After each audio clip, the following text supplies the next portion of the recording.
Des milliers prennent des barques pour la Méditerranée. Mais seules des centaines débarquent de cette mer maudite damnée. Le voyage est éliminatoire. Les plus aptes arrivent à bon port et le considèrent comme une victoire. Pour les uns, c'était un rêve. Pour d'autres, il n'y avait pas de choix que de partir, de trouver une autre voie, loin des bruits des bombes ou le silence de la famine, loin des cris des mômes qui ont perdu leur famille.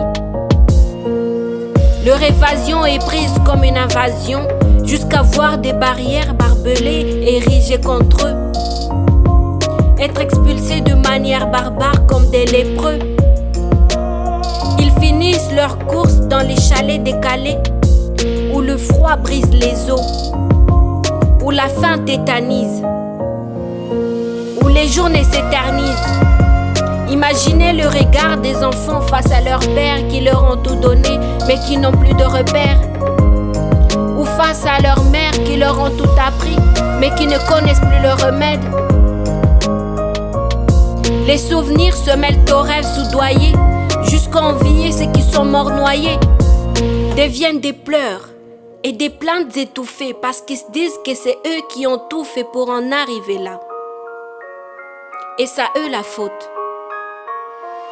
Et c'est à eux la faute. Et c'est à eux la faute.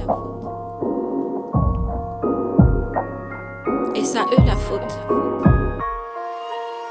Ou aux pays d'accueil qui sont des vautours, eux qui raccrochent à chaque fois quand on appelle au secours, qui ruinent l'Afrique et les pays d'or noir.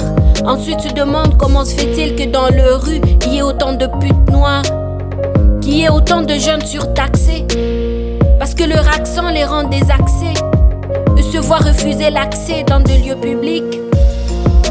D'autres ont nom de famille illisible, l'emploi leur est inaccessible, eux sont vite classés de danger public. Les médias sont prêts à leur dire de rentrer chez eux.